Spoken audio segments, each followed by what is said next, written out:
The Epstein files have lingered in the background of American politics like a shadow nobody dares to face head-on. For years, the public has heard whispers about names, powerful names, hidden within those documents. And then, in early 2025, one admission set off a firestorm. Pam Bondi, during a live appearance, casually revealed that the Epstein client list was, in her words, sitting on my desk right now to review. It was the kind of statement that stopped people mid-scroll, the type of line that instantly spread across every platform. After years of speculation and sealed records, the thought that someone finally had the files in their hands felt like the long-promised moment of truth. I move the committee make an order amendment number 50 to H.R. 3633, offered by Representative Khanna, which would require the Attorney General to preserve and release any records related to Jeffrey Epstein. Madam Chair, on February 21st, 2025, President Trump's own Attorney General, Pam Bondi, said on Fox News, the Epstein client list was sitting on her desk, quote, right now to review, end quote.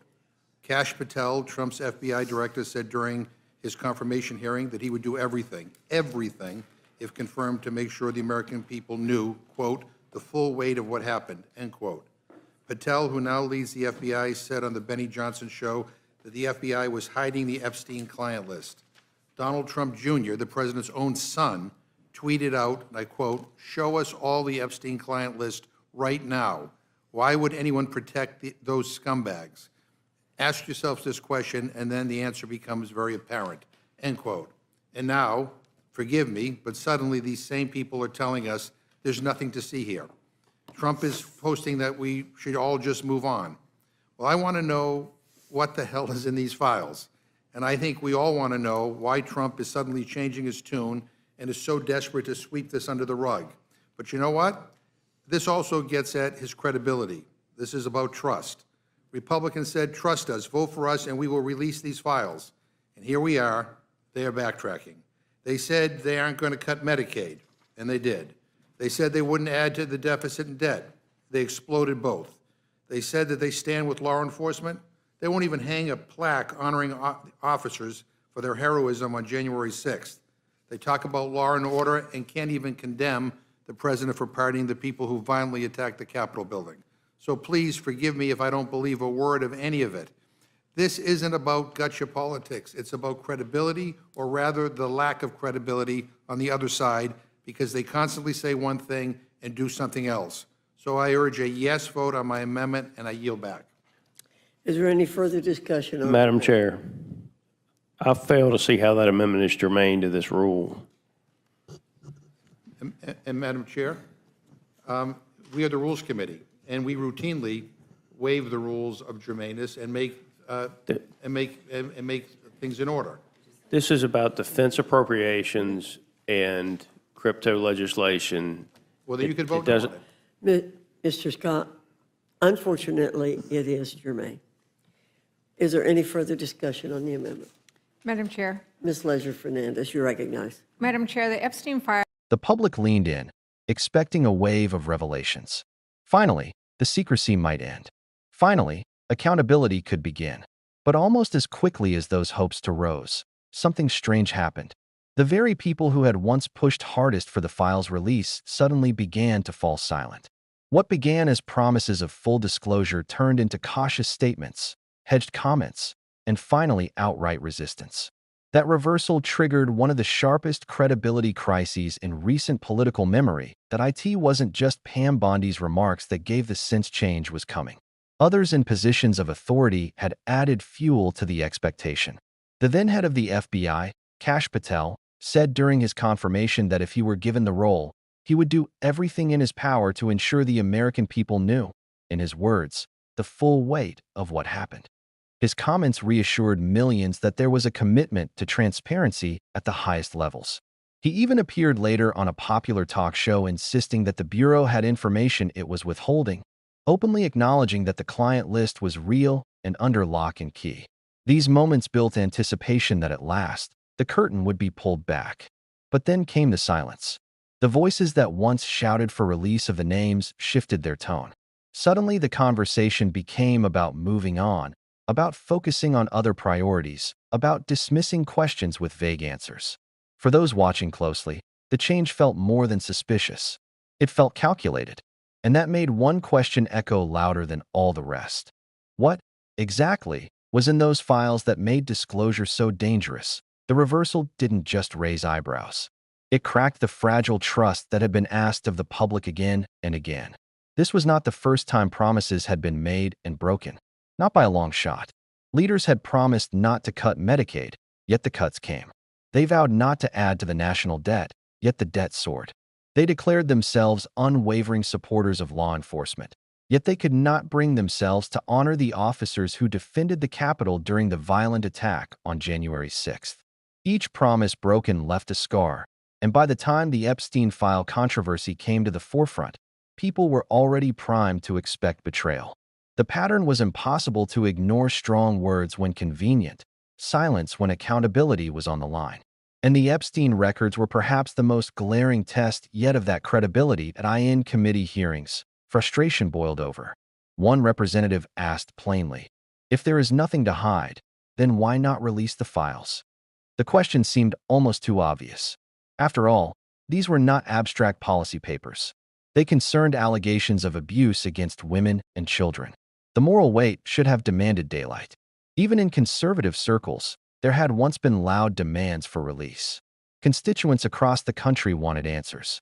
Parents wanted to know who in positions of power may have been involved. Survivors demanded recognition of what had been endured. The amendment presented in the Rules Committee should have been straightforward: require the Attorney General to preserve and release all records tied to Epstein. On paper, it was the clearest possible test of transparency. And yet, what followed revealed how far the gap between words and actions had grown. The roll call was striking. When it came time to vote on whether the amendment should pass, the split was sharp and predictable. Republicans largely voted no. Democrats largely voted yes. In the end, the amendment failed. 5 supported it. 7 opposed. Just like that, the door slammed shut again. The files would remain sealed. Some tried to justify it by saying the amendment was not germane to the rule under discussion. But when pressed, the truth slipped out. The committee routinely waives rules of germaneness whenever it suits them. This was no procedural technicality. It was a choice. A deliberate choice to keep the most sought-after files in the country locked away from public view. For many watching, that vote was not just disappointing. It was devastating, because a simple yes could have opened the door to truth. Instead, the response was no. The reasoning offered afterward only added to the distrust. Committee leaders said, "What's appropriate will be released when it is time." To the public, that sounded like little more than political code for never. After years of hearing, wait and see. After years of being told to be patient, patience had worn out. People were tired of being strung along. Each vague assurance now felt like another brick in the wall of secrecy. And online, the theories multiplied. Who were they protecting? Which powerful names were so entangled in Epstein's network that disclosure would shake the foundations of politics and business alike? No one outside the circle knew. And yet, because of the silence, every rumor gained traction. Every whispered name felt plausible. When secrecy becomes policy, suspicion becomes truth in the public mind. Some reports have claimed that the list includes figures from both parties, from entertainment, finance, and politics. Others suggest it contains people with international ties, names that could shift alliances if revealed. None of it can be confirmed without the files. But the lack of transparency ensures speculation thrives. In this climate, every unanswered question feels like a deliberate cover-up. The refusal to release becomes, in itself, an admission of guilt in the eyes of many. And so, the files have taken on symbolic power. They are no longer just documents.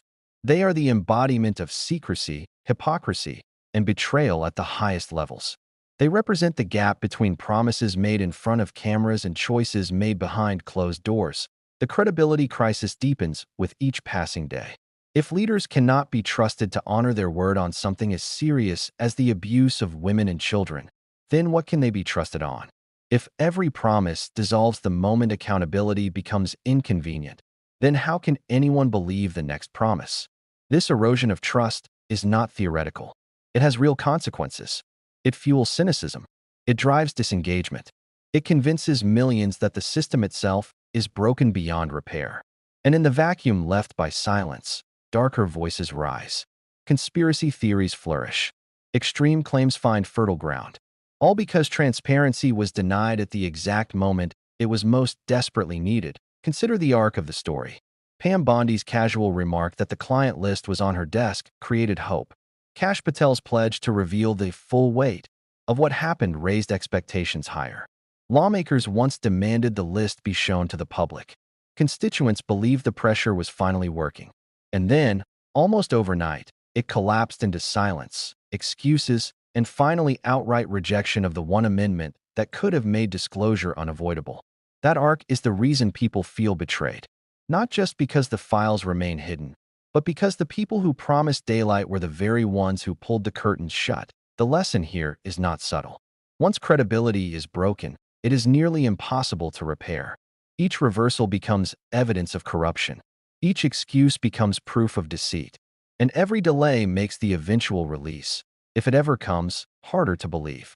Even if the files are one day made public, millions will ask if they were altered, redacted, or selectively released. The damage is permanent. That is why the demand for transparency was so urgent in the first place. It was not just about exposing names. It was about protecting what little trust still remained. By choosing secrecy again, leaders may have destroyed even that. And so, the question remains. If the truth is so dangerous that it cannot be shared, what does that say about the people who hold it? If a simple vote to release was denied, what forces were strong enough to stop it? The Epstein files are not just about one man's horrific crimes. They are about power, accountability, and the willingness of those in charge to tell the public the truth. Right now, that willingness looks non-existent, which leaves the public in the dark, staring at closed doors, and asking the only question that matters. Will these files ever see daylight, or have they already been buried forever? One thing is certain. This story isn't finished. And the more people demand answers, the harder it will be for those in power to keep the doors locked. If you believe the truth should come out, let me know in the comments below. Do you think the Epstein files will ever be released, or are they hidden forever? Make sure to subscribe so you don't miss the next deep dive, because what's coming next will change everything we thought we knew.